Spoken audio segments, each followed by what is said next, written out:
Hello everybody, Chad Schimmel back with you. Today I'm making a Fordite ring. And I am once again doing voiceover because it is so hot I can't run the mic in the shop. So bear with me on that. But let's jump right in. So with Fordite rings, there's a couple of things to keep in mind. One is Fordite is layers of paint, so it's not like a wood or a resin that's really stable. It's a very unique material and you got to kind of treat it a little like that because it's not normal. Now I'm going to be using a ceramic core ring, the blue one here. You can use stainless steel, you can use ceramic, you can use tungsten, whatever you've got. Ceramic is super light, looks cool, and makes for a really nice ring. Now these are just different chunks of Fordite. You can see they're cut different ways. It gives you different looks, whether the lines go around the ring or across the ring, or there's swirls in the paint, so it just is your choice to make it. Now I'm going to be using my SC3 Chuck on the Herald lathe again, and you probably recognize that waste block. I've used it in several videos recently, and it's about done. It's almost toast, but one last time here I'm going to square it up, and I'm just using my Easy Wood tools to square it up so I have a nice flat surface to glue my ring blank. I like to drill a hole in the ring blank and use the live center to line it up. That way when I put the glue on it and I use that hole in the blank, it is perfectly centered, especially with this blank because I don't have a lot of extra material around the ring. So if I was to glue this a little off center, I might have a flat side on my ring, which I do not want. So I'm going to use thick CA and accelerator from Mercury, which is my go-to glue. And I like to put the glue on the blank side and then spray the waste block side with the accelerator. And it just creates a quick bond. As soon as I slide that tailstock up to it and lock it in, I got about 5 or 6 seconds and then it's glued on. So it makes it really quick and easy. While this is glued up like this and I've got the tailstock, I like to do a little turning. I like to kind of face off the blank because, like I said, Fordite is unusual and it's rarely straight and even. So this had an angle to it, so I like to round the blank and as well face off the front of it so I'm working with a square or fairly square piece. By using this with the tailstock, it just gives a little more support and it's a little easier on the Fordite because that stuff can just literally peel apart at the layers because there's who knows what's in there. There could be dust or dirt, whatever, when they were painting. So this just makes it easier. And you can see here it takes no time at all to do this with the Easy Wood tools because the carbide just cuts the paint like nothing else. So it's super easy. The other cool thing is when you stop this, you can see how cool the pattern is. And that just gives you a little preview of what's coming. So it's pretty neat to see how this works. But anyway, I'm just kind of checking my ring. I'm using a small ring here. I think this was a size 6 or 7. No, 7 or 8 maybe. And I want to make sure I have enough material because this was a scrap from a pen blank, but it was just barely big enough for this ring. So I went ahead and used it, and I'm sure glad I did because it comes out really nice. So I'm kind of beveling into that hole for my drill bit now, almost countersinking it just a tiny bit. And that way when I put the drill on it, it has no trouble getting in there without catching anything. But look how cool that looks. So my biggest drill bit that I'm going to use here is a 3/4. What I'm doing there is just checking to make sure that my 3/4 isn't bigger than my ring, because obviously if I drill a hole and it's way too big for my ring, that's not going to be good. So for my drill bits, I like to start with a 1/2 inch.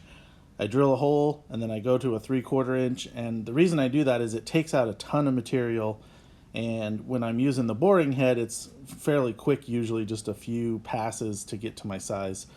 Now, obviously, if I was turning a size 5 ring, I would need to adjust my drill bit sizes. But for anything 8 and above, this works pretty well. So I've got the drill bit in the Jacob's chuck in the tailstock here. I'm just going to progress into the blank carefully, especially carefully at first. This being paint, you could easily grab it and twist the blank right off the waste block, which, knock on wood, hasn't happened lately, but of course it can happen anytime. So now I'm just going to drill this out with the 2 drill bits and see where we're at. The other cool thing is the shavings. If you like to cast, these shavings make excellent casting because they look like zebra stripes and tiger stripes, all kinds of cool stuff in there. So you can always save those drill bit shavings if you want. But that's the 1/2 inch hole. I'm going to swap this out now for a 3/4, which feels like a huge bit. I guess it is a huge bit, but it works pretty well. You can see there's not much left on that blank after we do this 3/4 inch hole, and there's not much more material needs to be taken out to get to my ring size. So that's kind of a nice thing if you're working with this size of a drill bit. And I'm sure taking my time here. So you can see it's just cutting in there pretty easy. Depending on the depth of your blank, if your blank is way oversized for your ring, you don't have to cut all the way in. Or if you do, you can always part it off and do 2 rings. This piece wasn't big enough for that, but I basically went in just to the wood block, so my ring would stop when I hit the wood block when I put it in. So now I'm all done with that. Done drilling, and we're going to use the boring head. If you're not familiar with a boring head, all it is a tool holder that holds cutting tools that allows you to make small adjustments by rotating a dial into your piece. So you can make a cut, back it up, adjust it 1/4 millimeter or 3 millimeters, whatever you want, make a cut, and then see how it is. Now this one, I got super lucky. I made one cut larger than my drill bit hole, and my ring fit pretty much perfectly. So this doesn't happen very often, and it wasn't meant to happen for the video, but it worked out really well. So this is thick CA. I tend to glue everything in with thick CA. You can use 2-part epoxy or whatever glue you're comfortable with. This is just what I found works well for me. I put plenty of CA in there, and you'll see there's a whole bunch of it gooped up at the back here when I take this off. But the thing is, I don't want to have any gaps. I don't want to have any spots without CA, and it comes out of the ring really easy, so I'm not super worried about that. Now, once it's glued in, this is a cool opportunity for you to turn the ring down. I'm turning the face here down to the ring, so I've got a little ways to go. But I can also turn the ring round because I've got a lot of material that I'm going to have to remove from the top of the ring to make it a realistic size for wearing. So when it's still glued to the waist block, this is a great opportunity to kind of fine-tune this a little closer to the end size. You don't want to go all the way to the end. You want to do that on the ring mandrel, but this gets you a lot closer doing this. And those shavings just look so cool. So here you go. I'm pretty close. Now I can start taking off the face of the ring. And what I like to do with this detailer, I can not only do the sides really well, but I can also cut a channel behind my ring into my waist block. You'll see me doing that here.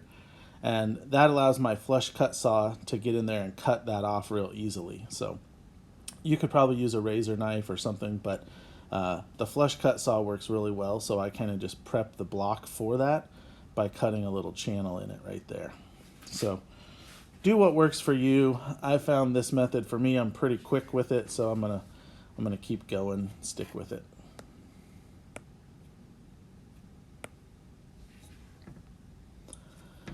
So this ring is already looking pretty cool.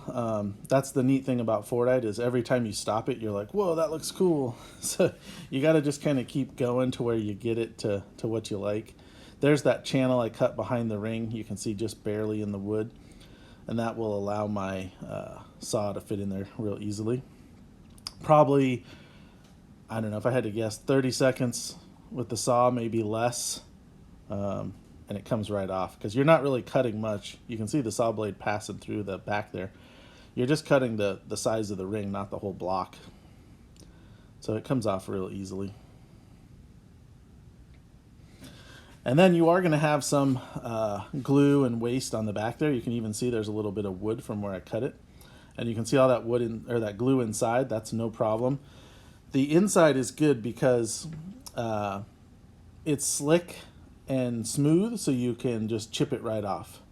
Here I'm putting the SC1 Chuck back on and my sanding disc. This is one of our products, the sanding disc, and we use it all the time on the lathe. And what I can do with this now is use the sanding disc to remove that wood and glue on the back side of my ring. And I can almost sand it right up to the ring. Even if I brush the sides of the ring, it won't hurt it because it's ceramic, which is super, super hard. Now, one thing I forgot to mention is the ring cores we have at Turner's that are ceramic are a rough top. So you don't have to cut them or sand them to get them to glue in. They're ready to go. If it was a smooth hard top, you would have to use a diamond bit or something to scrape the top. Now I've got my ring mandrel back on. I'm using the Beal Collet Chuck, of course. And I'm using a ring mandrel. Now the trick with ceramic is you don't want to over tighten it. If you over tighten from the inside out, you will shatter a ceramic. So I like to hold the ring and kind of wiggle it as I tighten it. I want it just snug enough to where it doesn't move. Do not over tighten ceramic.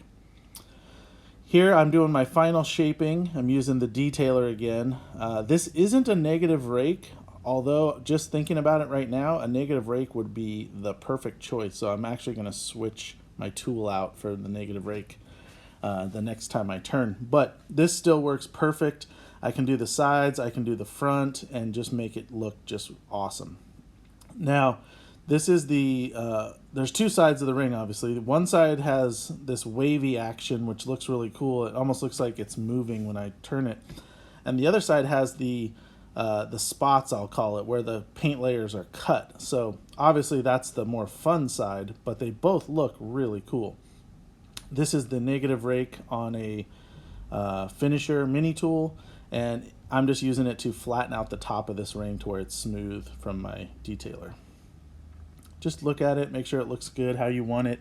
Make sure there's no chips or tool marks.